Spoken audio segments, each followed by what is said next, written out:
जो पहले दिन की घटना है उस घटना की हम निंदा करते हैं।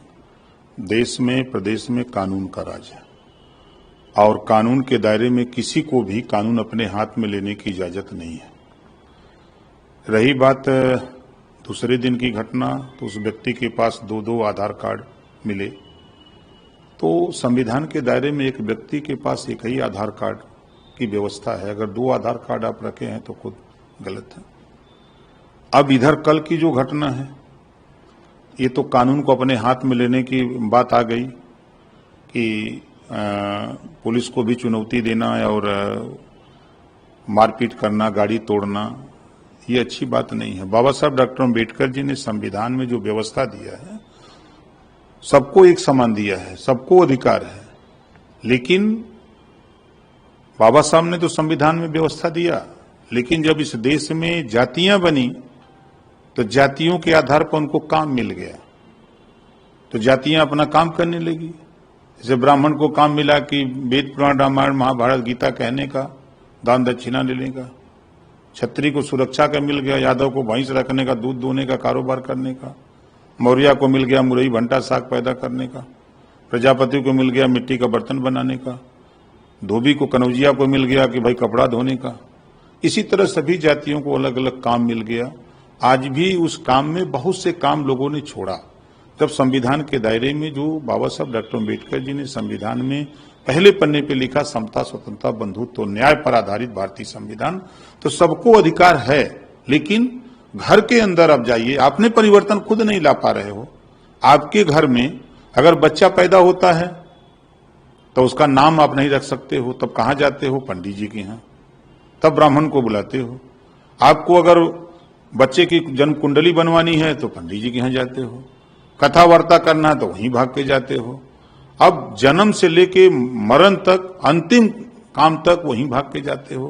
कैसे विरोध करोगे? अपने घर में सुधारो, अपने परिवार को सुधारो कि बाबा साहब ने तो पावर दिया है, अधिकार दिया है, लेकिन उसका उपयोग करने के लिए भी सोचो, तब न सुधरेगा।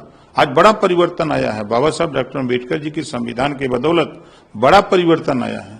ऐसा नहीं है कि अलग अलग धर्मों के अलग अलग लोग हैं, बौद्धिस्ट यही हैं, अर्जक संघ के लोग यही हैं, वो अपना करते हैं, सारे लोग हैं। लेकिन अब सिस्टम जो पहले की व्यवस्था है, उस व्यवस्था को आप सोचिए कि 5000 साल पहले जो लड़ाई गौतम बुद्ध जी ने शुरू की, उसी लड़ाई को जब वर्ण व्यवस्था बनी, ब्राह्मण क्षत्रिय वैश्य शूद्र, तो अब शूद्र में लोग अपने को शूद्र मानते नहीं।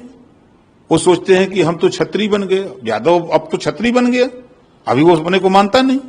तो वर्ण व्यवस्था बनी, तो उसमें जब व्यवस्था बनी कि शूद्रो शिक्षा न दीयताम, लेकिन महात्मा ज्योतिबा फूले, सावित्रीबाई फूले के संघर्षों की देन कि आज छत्रपति साहू जी महाराज के संघर्षों की देन, आज बाबा साहब डॉक्टर अम्बेडकर जी ने सभी महापुरुषों के संघर्षों को समायोजित करते हुए संविधान में लिख दिया। छुआछूत खत्म हो गया, भेदभाव खत्म हो गया, बराबरी आ गई, सबको पढ़ने लिखने का अधिकार हो गया, महिलाओं को पढ़ने लिखने का अधिकार हो गया, सबको व्यवस्था है। लेकिन आप जो बदलाव की दिशा में तो कदम बढ़ाओ।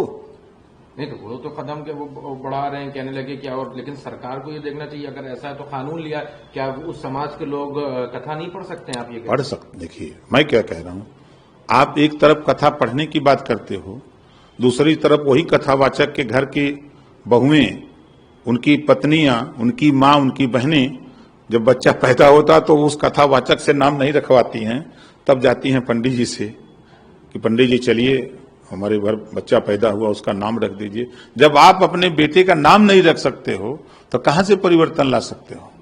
कहां बदलाव की बात करते हो? आज भी मैं देख रहा हूं कि जो व्यवस्था है उस व्यवस्था में लोग ग्रसित हैं। जैसे कि कैसे ग्रसित हैं? क्या क्यों नहीं ग्रसित हैं? आज भी देख नहीं रहे हैं? हम जन्म से लेके मरण तक सारा काम कराने के लिए वहीं जा रहे हैं पंडित जी के यहाँ। नहीं, ब्राह्मणों के अलावा और जो वर्ण व्यवस्था उसमें किस तरह से ग्रसित है? भाई ग्रसित, अब वो काम के जाति के आधार पे जो काम मिला, तो अब काम के आधार पे लोग आज भी मान रहे हैं। अब आदत सी बन गई है। जैसे अगर बात करें हम, तो आज जो समाजवादी पार्टी के लोग चिल्ला रहे हैं, समाजवादी पार्टी के लोग मुसलमानों का हक लूटे, तो मुसलमान चूंकि वो अपने हक के लिए बोलता नहीं है, चुपचाप मार के रहता है, क्योंकि उसको नफरत सिखाई गई। फिर उसके बाद 27% रिजर्वेशन फिर लागू हुआ, उसमें मुसलमानों का भी हक है, अति पिछड़ों का भी हक है। तो अति पिछड़ों को भी हक लूटा गया, मुसलमानों का हक लूटा गया। अब हक लूटते हुए तो ये लोग तो नहीं बोल रहे हैं, लेकिन अब वहां पहुंच गए जो पंडित जी का हक था, तब पंडित जी तो वो मानने वाले नहीं हैं। तो अपने हक को बचाने के लिए कि जो हमारा काम है तुम कैसे कर सकते हो भाई।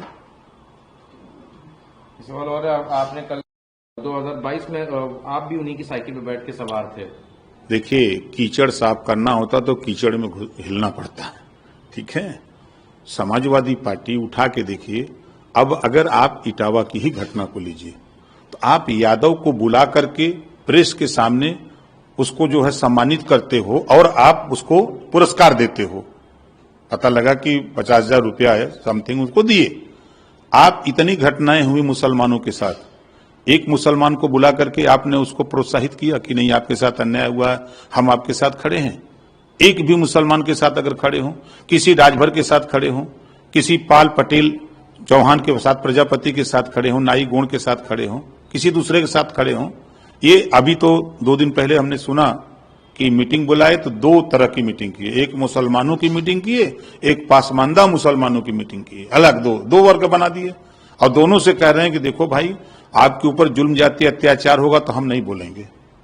आप बीजेपी को अगर रोकना चाहते हो तो आप अपने घर में बैठे रहो, लात खाते रहो और बूथ पर जाकर के चुपचाप मार के उड़ दो। यही सिखा रहे हो। जब उनके ऊपर जुल्म जाति अत्याचार हो रहा है तो आप उनके साथ खड़े हो जाओ। इसी नाते मैं कहता हूं ना कि 4 बार तो वो आपको साइकिल चलाने के सिखा दिए, आप साइकिल चलाते हैं, उनको कैरियर पे बैठाए हो। थोड़ा इस बार 27 में अगर सरकार बनती है तो किसी मुसलमान के बेटा को साइकिल चलवा दो, आप थोड़ा कैरियर पे बैठो, कुछ दूर चलो, तब न समझ में आएगा कि कैरियर पे बैठने का क्या आनंद आता है। तो 27 के चुनाव में किसी मुसलमान के बेटा को मुख्यमंत्री घोषित करें कि अब सरकार बनती है तो हम किसी भी मुसलमान के बेटा को मुख्यमंत्री बनाएंगे, नहीं तो खाली गुलाम बना के रखेंगे। ये बात तो मैं खुलेआम कहता हूं। आज मैं तो कहता हूं कि जो मुसलमान लीडर उनके पार्टी में हैं वो गुलाम हैं, वो लोडर बन के बैठे हैं वहां, वो अपने हक की बात नहीं करते हैं। उनको अपने हक के हिस्सेदारी की बात करनी चाहिए। अगर समाज में कहीं जुल्म जाति अन्याय अत्याचार हो रहा है तो उनके साथ समाजवादी पार्टी के लोगों को खड़ा होना चाहिए। लेकिन ये चले जाएंगे कहां? जेल में, आजमगढ़, रमाकांत यादव से मिलने, लेकिन आजम खान जेल में बंद हुआ नहीं जाएंगे, इस नाते वो मुसलमान है। कोई देवरिया चले जाएंगे, यादव के साथ घटना होती तो वहां चले जाएंगे क्योंकि वो यादव हैं। लेकिन वहीं जब संभल में घटना होती है, आपके मुरादाबाद घटना होती है, या कि कहीं भी मुसलमान के साथ घटना होती है, तब अखिलेश यादव जी के पास न टाइम है न उनके पास सोच है कि हम वहां भी जाएं उनके दरवाजे पर। तो ये मुसलमानों को गुलाम बना करके रखना चाहते हैं। और संविधान कहता है कि सबको बराबरी का अधिकार है। 20% आबादी मुसलमान की और 7% यादव, 4 बार मुख्यमंत्री 20% वाले को गुलाम बना के रखे हो, दो एक बार पावर उसको।